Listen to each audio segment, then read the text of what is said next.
we come forth not to get you to believe anything. We see great diversity in that which you believe. And in all of that, there is perfect balance. And so we come forth not to alter your beliefs, but to reacquaint you with the eternal laws of the universe. And we are here to express all of that to you in detail. Let's talk a little bit about the nature of desire from, now don't get freaked out, a quantum physics point of view.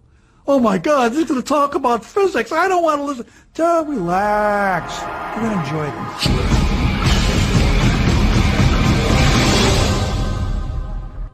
When we look around us, even at our own bodies, what we see is the tip of the iceberg.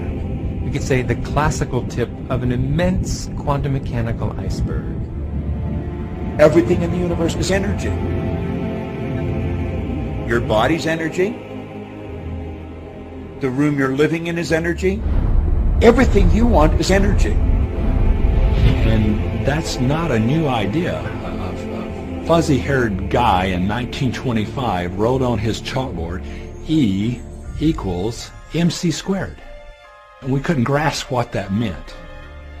What that says is on one side of the equation is mass and light and everything that we perceive, but it all equals energy.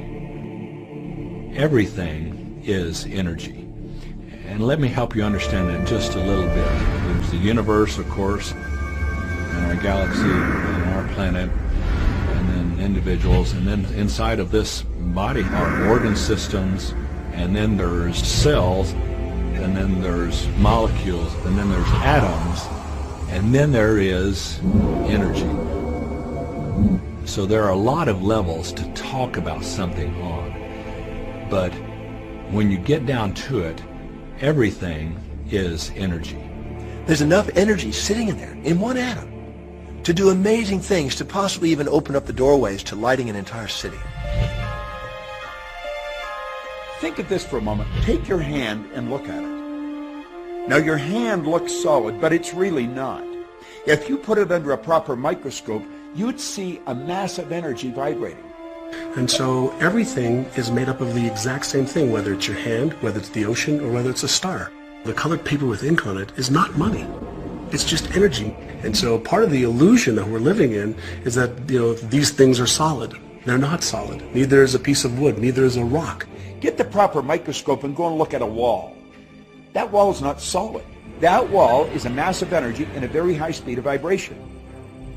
It feels solid because of the vibration, the rate at which the molecules are vibrating. Everything in the universe vibrates. In other words, everything moves. We live in an ocean of motion. You are vibrational beings in a vibrational universe. Many people are not yet ready to acknowledge that they are vibrational.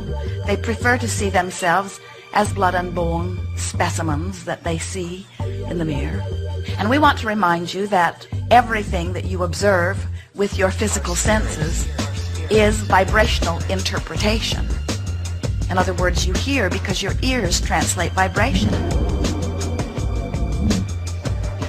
You see because your eyes translate vibration. You smell because your nose translates vibration. Your fingertips are translating vibration. Your tongue is translating vibration. All of your senses are about the translation of vibration, and that's why you are able to perceive your environment in the way that you do. So it's very difficult for us as scientists or engineers or medical doctors or anybody to come to terms with the fact that what our senses are telling us is really not the whole story. We've been so taught to live with our physical senses, hear, see, smell, taste, and touch. But our physical senses lie. Our physical senses don't tell us the truth.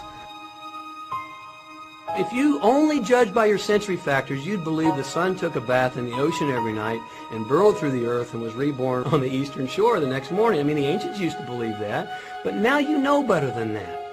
If you judged only by your sensory factors, you'd believe that train tracks met in the distance. But you know better than that, and you turn away from your senses. If you lived only by your sensory factors, you'd believe that a dog whistle made no sound. But you know better than that, so you turn away from your sensory factors and you stand out in your yard and you blow away. And yet how many times, if we're not careful, do we find ourselves living at nothing more than the sensory level? If we take a look at everything in the universe, we know from a scientific perspective is made up of something called energy.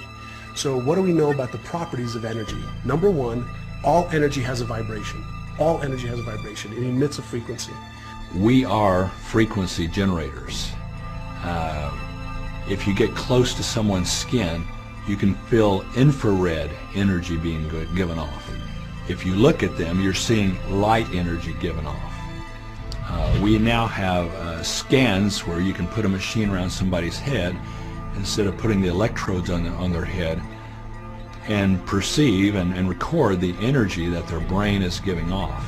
The most potent form of energy, by the way, is thought.